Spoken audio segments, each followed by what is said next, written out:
લક્ષ્મી, કોઈ કેળા ભૂલી ગયું. ઈ, કેળા ભૂલી ગયું કોઈ. અડધા તારા ને અડધા પક્ષીના. ઓકે,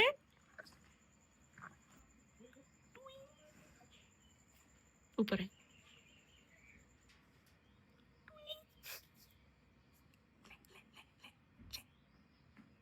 નહીં, હું ખંજોળીશ નહીં. મારો દીકો છે, મારો દીકો છે.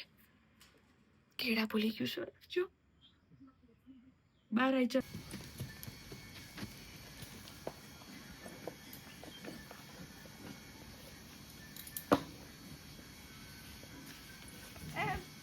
મોટર બંધ કરજે.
હે બેટા,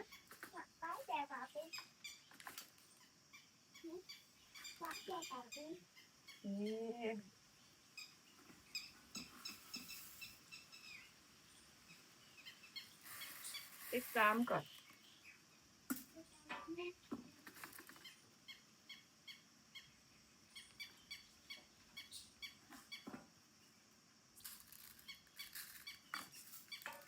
માટીના ટોયસ લઈને નહીં આવતો મારો દીકરો. જે આ લટકાવું છે ચકીનું મમ.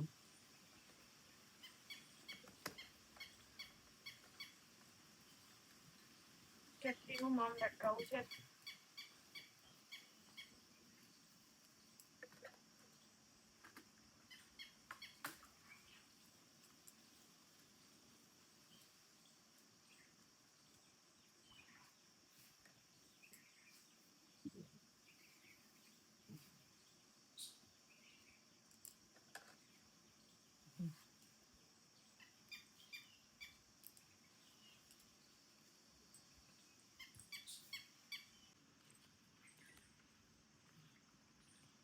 મમ્મી કેમેરામાં બધું જોઉં છો. હા બેટા, કેમેરામાં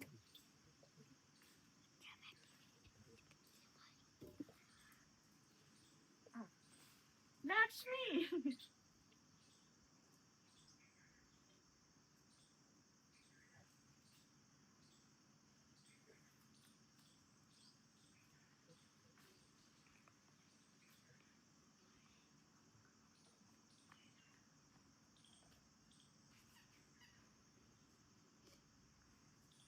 મારો દીકો,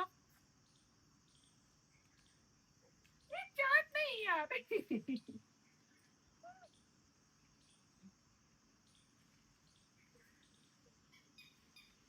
લક્ષ્મી તમારી ડાઈ છે. સિમ્બલ એક બમ બમ ફટજો ગયો બમ. હું બધું જોઉં છું આમાં. મમ્મી હું પગ ચાટ્યો એને મારો. સિક્યુરિટીમાં હું જોઉં છું. જો હા, જો આમ જો પગ ચાટીને જો કેવો કર્યો. અને પાણીનો ગોટલો નાખાય. હાલો કપડા સુકાઈ આવું. હા,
પૂછતા હોય છે કે તમે ગૌશાળામાં કેમ રંગોળી કરો છો?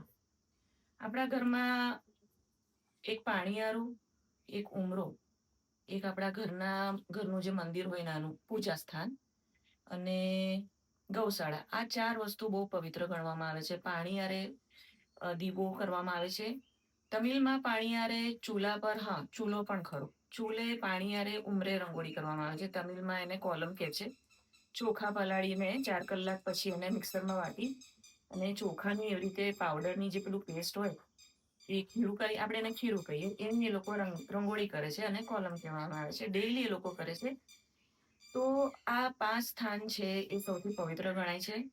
અને શાસ્ત્રમાં પણ એવું કીધું છે કે દેવી ભાગવત, શ્રીમદ ભાગવત અથવા ગીતાજી અમુક સ્થાને વાંચીએ ને તો એનું પુણ્ય બહુ મળે. જેમ કે અમુક નદી કિનારે, અમુક મંદિરોમાં, આશ્રમમાં, એવી રીતે ગૌશાળામાં પણ વાંચો તો એનું પુણ્ય અલગથી હોય.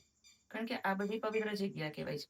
એટલે પેલી જે પેલી ટાઇલ્સ આવે એ પ્રમાણની હોય છે. એટલે ત્યાં ઉમરા પર રંગોળી પોસિબલ નથી. એટલે હું ડેઈલી, મને ભગવાને ગૌશાળા આપી છે એક અમારી આ લક્ષ્મીને લીધે, તો હું એટલે ડેઈલી ગૌશાળામાં રંગોળી કરું છું. એટલે મને ઘણા પૂછતા હોય છે તો એનો જવાબ છે.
ખસ્તમાં દીકરો.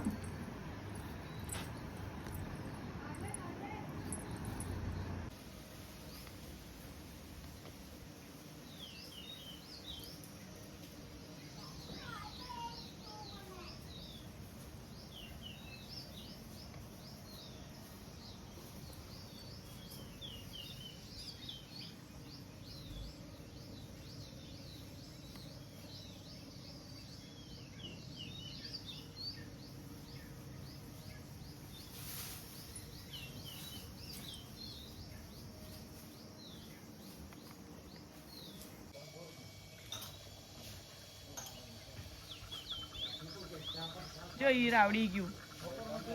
પેલા કોકાટીલ માટે સ્પેશિયલ લાવી હતી, કારણ કે છે ને કીડી ચડી જાય છે.